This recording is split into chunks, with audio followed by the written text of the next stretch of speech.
Hi, welcome to another educational video from Local Wealth Professionals. We try hard to keep our videos as unbiased as possible, and we prepared a collection of them to cover a number of topics. All of our work is for your education and entertainment, so please enjoy.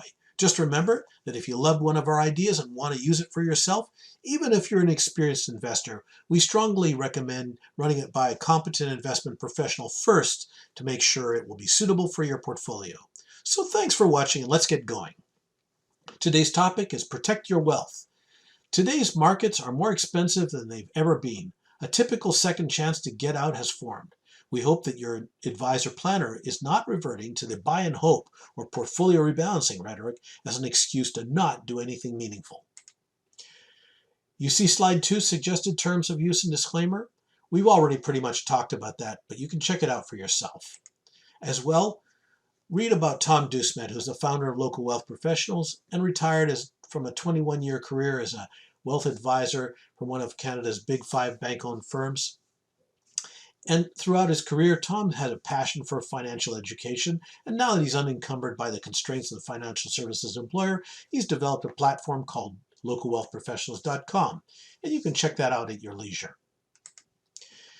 But today let's look at whether this is a new bull market or a bear market rally.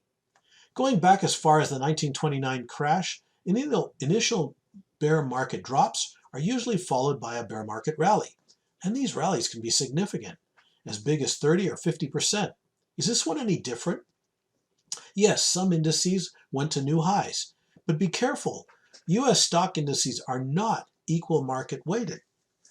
Like the 2000 dot-com bubble, a small number of stocks can dramatically screw up an index. Today, Apple and Microsoft alone make up 12% of the S&P 500 stocks. That's 2 out of 500 stocks that are essentially driving the index. And history indicates that a second down leg is due. Let's see why. Well, let's take the 1929 crash. There was plenty of hope and optimism in the headlines in the business news during the 46% rally that followed the crash. Remember that there was a 45% drop, a little 30% rally, a pullback again, and then another 46% rally, and that's when things were getting pretty enthusiastic again. But we know what followed that, another 2 or 3 years of pain before a rally into 1937, and then another drop.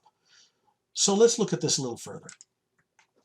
Look at the 2000 dot-com bubble. Again, huge rally here. To 2000, 79% drop, 42% rally. This is in the NASDAQ Composite Index. And then a drop and another rally and a drop and another rally. And so on until it settled out and figured itself out over the next 2 or 3 years. And like we said before, this is very common as the end of a bull market. You get a pullback, and then with climactic volume, the first drop fails, a bear market rally ensues, and then another downtrend and another rally until it finds its base and can get going again. So what are the smart money big name investors doing right now? Well, bullish to bearish and back again. It's no accident that some of the best managers are showing robust returns and are the envy in the investment business. We listen closely when Warren Buffett speaks, for example, well, because he's the GOAT, greatest of all time. Other big names come to mind too, like David Tepper, Ray Dalio, and Stan Druckenmiller. Big-time investors like Mark Cuban, Paul Tudor Jones, and Sam Zell have untouchable track records. Buffett alone claims he holds $150 billion in cash right now. What do these investors all have in common? Well, they currently have shown a distaste for the stock market in general. At a time of great uncertainty, where these investing generals usually took their greatest risks in the past and made their fortunes, they're stepping back. Warren Buffett's 29 reminder isn't just gloomy, it's an unsettling warning. And it's why he is probably in cash. His indicator, the Buffett indicator, takes the US market cap and divides it by GDP. Well, look at how that looks. Back here in 2000, it peaked, collapsed predictably. He took advantage of that, by the way.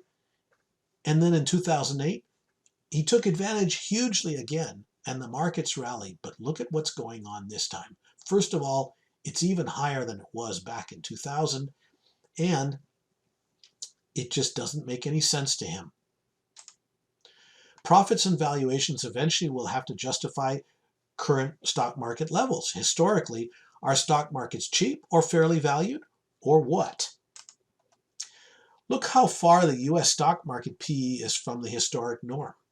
It's over 115% higher. So where do we go from here? Can the Federal Reserve keep us here forever? Look at this. Profits going this way. Stock market going this way. Profits peaked years ago, just like in the 1996 and 2000 period.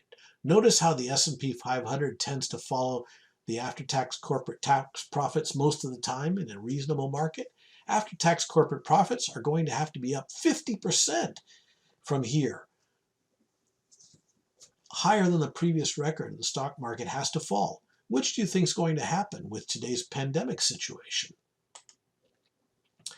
And look at the Robert Shiller PE ratio for the S&P 500. This ratio is widely observed by investment money managers. Price-earnings ratios based on the average inflation-adjusted earnings from the previous 10 years, known as the cyclically adjusted PE ratio. And the normal PE ratio is 15 to 16 times earnings. Look where it is today, almost double that at 29.25 times earnings. So what do you think? Do we do something about it, look for a second opinion, or just stay with this guy who's crossing his fingers? This time's different. A major paradigm shift is happening, and many current investment portfolio styles can't adapt. If you want to learn more about this, why don't you go to the video on www.LocalWealthProfessionals called Don't Be a Victim of the Pie Chart. So where do you go as an investor to find advisor planners that have the knowledge that once dominated the investment industry?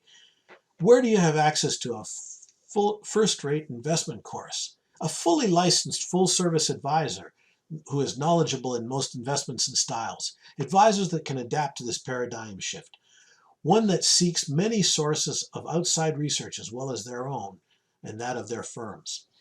One that does not have a restricted license. Where do you go to inquire? Well, why not go to www.localwealthprofessionals.com and learn more.